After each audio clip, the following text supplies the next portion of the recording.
Bom, no vídeo de hoje eu vou estar falando com vocês sobre o poder da mídia nos seus investimentos.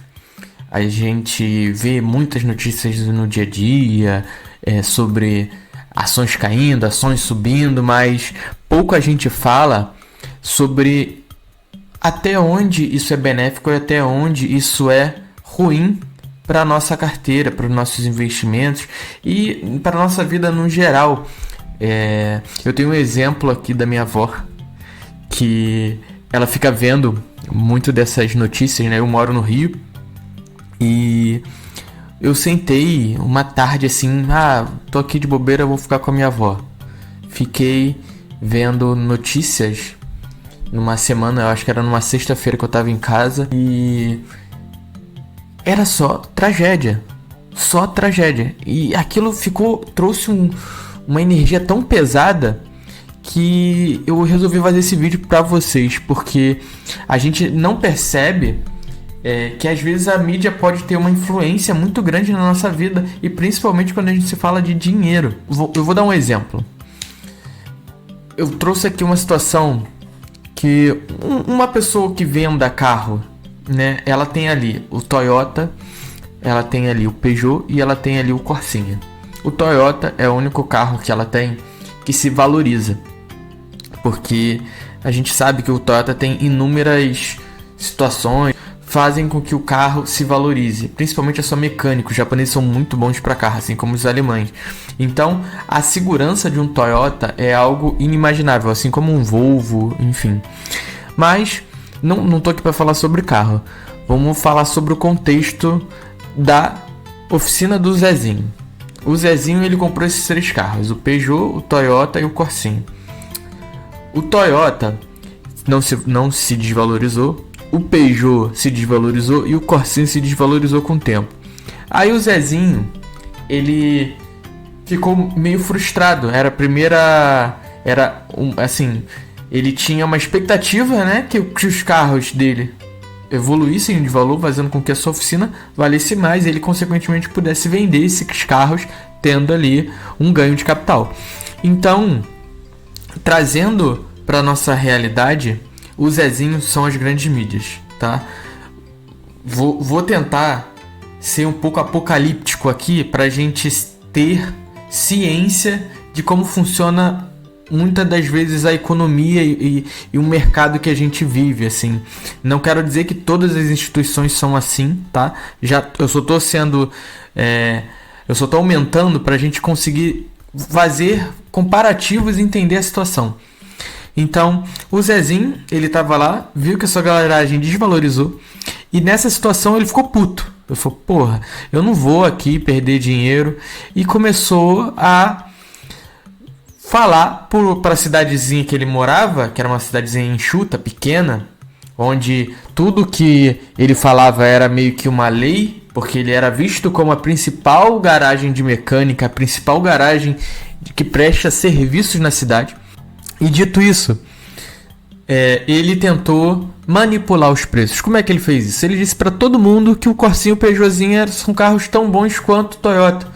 Como ele era a garagem mais influente da região e tinha o poder de influenciar as pessoas a tomarem essa decisão, as pessoas começaram a enxergar o Peugeot e o Corsa com outros olhos, não sendo um carro comparativamente tão bom quanto um Toyota, tá? Não tô querendo fazer juízo de valor aqui de carro, tá? Longe disso, só tô falando uma opinião popular. Então, o Zezinho, ele levou a imagem do Toyota pro Peugeot e pro Corsa, que já estavam mais subvalorizados, e com isso a garagem dele começou a ter uma valorização completa. Antes ele tinha um investimento de, 40 mil, vamos botar assim, números pequenos, com a desvalorização foi para 25 dos carros, e agora ele, com essa influência que ele tem sobre o mercado, ele fez com que a sua garagem subisse para pelo menos ali uns 50 mil, vamos dizer assim, com esse poder que ele tem sobre a vida das pessoas, sobre a manipulação de informações naquela cidade. Então, é muito importante que a gente tenha bastante consciência na hora de investir, porque muitas das mídias muitas das casas que postam notícias, né? As casas famosas, casas de análise, né? Até corretoras mesmo, elas têm um viés. E esse viés é do interesse deles. Eles também fazem investimentos. Por exemplo, o Money Times é uma rede de informações, que seria como se fosse um jornal. Ela tem o seu dono sendo o BTG Pactual. O BTG Pactual também fez a aquisição do Exame recentemente, a revista Exame. O Grupo XP é dono da Infomoney. Bora Investir, eu acho que é mais, assim, não é tão conhecido assim, mas é da B3. A B3, ela tem um site também de notícia, é muito bom por se dizer. Mas essas empresas, elas têm um viés que é lucro. Então, eles tentam fazer a sua análise, claro que de maneira independente, mas no fundo tem um interesse. Então a gente tem que tomar cuidado em seguir à risca essas informações, porque a gente não sabe se a pessoa que está lá do outro lado, ela está vindo com uma intenção positiva, uma intenção negativa. A gente não sabe se ela está indo só por uma análise totalmente independente, se ela está indo com um viés do banco, entendeu? Não tem nenhuma, assim, tem uma lei chamada China's Wall, que é uma regulamentação que obriga o banco a seguir algumas diretrizes que separam os seus setores, o setor que faz dinheiro e o setor que faz notícia. Só que a gente sabe que temos influência de tanto um quanto o outro sobre quem está acima deles. Quem está acima deles está sempre querendo lucro. Então, a gente tem que tomar cuidado com esses vieses. A gente não pode seguir à risca 100% o que a pessoa está falando, porque a gente pode ser levado pelo efeito manada. A gente tem alguns sites que são independentes, tá? Não são todos que são assim. Eu vou falar alguns deles aqui, que é o Isto É, Investing.com, o Fundamentos e o Brasil Journal. Então, assim, a gente também tem que ter cuidado com isso, porque por mais que eles sejam independentes, eles têm um dono. Esse dono também deve investir. Então, a gente não pode também seguir 100% à risca algo que só por ser independente, só por não ter um banco, enfim. Então, a primeira coisa que a gente tem que fazer é separar esse viés e correr do efeito manada. A gente não pode ficar refém das empresas, da grande mídia, assim. Eu não digo nem que eles estão querendo 100% do seu tempo ser maldosos na sua análise, mas que a gente não pode só depender daquilo. A gente tem que confrontar as informações que eles colocam.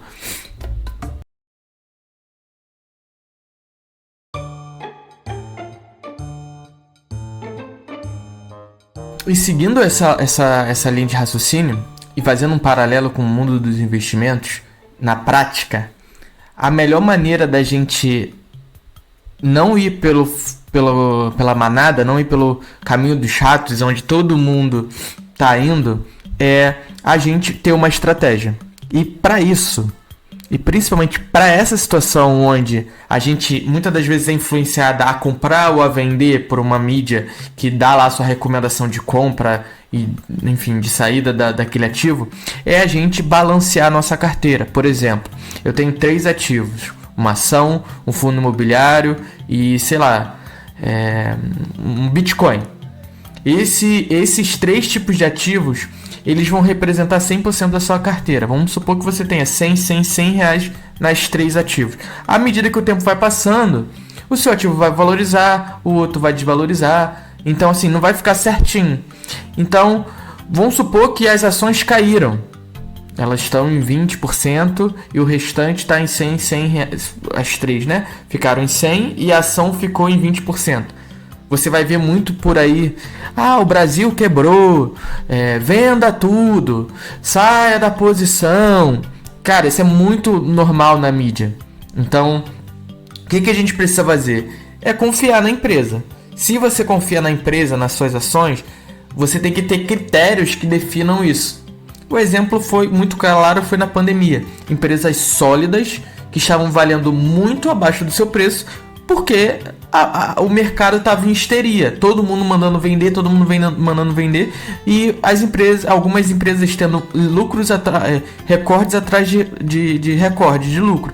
Então assim, a empresa estava tendo um fundamento, só que na histeria e na necessidade também, né, não vamos falar que só foi na histeria, mas também na necessidade de muitas pessoas, aquela empresa, ela acabou desvalorizando, ou seja, houve uma retirada de dinheiro daquela empresa. Então, esses 3 tipos de ativos, quando tiver uma desvalorização muito pesada, é neles que a gente vai investir, ao menos que a gente tenha algo que desabone aquela empresa. Você não quer mais estar naquela empresa. Aquela empresa é ruim, ela começou a ter caso de fraude, ela começou a, enfim, ter situações que você não investiria nela normalmente. Então, você tem que ter os seus próprios critérios, e na hora que tiver uma desvalorização, você começa a aportar naquela empresa. Por quê? É um momento de compra. Ela é como se você olhasse para uma Porsche e ela tivesse... Eu mais uma vez falando exemplo de carro, nem gosto de carro, né? Então assim, é como se tu tivesse visto um produto que você quer ter muito com desconto. Então você compra mais desse ativo para que ele componha novamente os 100% da sua carteira, né? Que é 100, 100, 100, que a gente fez no exemplo. Então assim, com esse balanceamento da sua carteira, à medida que uma empresa ela vai se desvalorizando, né? A gente vai colocando mais dinheiro nela para que ela volte a ser o percentual da sua carteira. E você fique com aqueles R$100 ali, aqueles 100, 100 e 100, de maneira planificada. Os seus ativos eles vão estar sempre se corrigindo para cima. À medida que eles vão desvalorizando, você vai aportando. E vai fugindo desse efeito manada que as empresas ficam tentando jogar pra gente, de o Brasil acabou, venda suas ações. Cara, enquanto eles estão lá comprando a rodo. Então, na pandemia, esse exemplo foi muito claro. Então, a gente tem sim as pessoas que precisaram do dinheiro e houver aquele saque, houver a retirada do dinheiro das ações para poder pagar tratamento. Não vamos ser apáticos quanto a isso, vamos ter um pouco de empatia. Mas, contudo, todavia, a gente tem que pensar que era um momento de oportunidade também. É nas crises que o investidor ele percebe a oportunidade. Então, é quase como um empreendedor vendo oportunidade aonde não tem ninguém ali atuando, vendo uma brecha ali na economia para poder entrar. E fugindo do que as empresas grandes querem que você faça. Entendeu? Então, no mais é isso. Eu espero que eu tenha sido claro. É uma situação bem controversa, mas... a gente tem que tomar muito cuidado com as notícias que a gente lê, com tudo que influencia nossas ações. Eu vou continuar fazendo vídeos aqui sobre como você poder estar montando uma estratégia. Eu comentei por alto sobre essa estratégia da alocação planificada, vamos dizer assim, e tem outras estratégias, tem outras métricas, e como é que a gente faz para usar essas métricas para avaliar essas empresas e continuar aportando quando ela estiver caindo e fugir do efeito manada. Então fica comigo, vamos até o final que tem muito ainda para a gente aprender.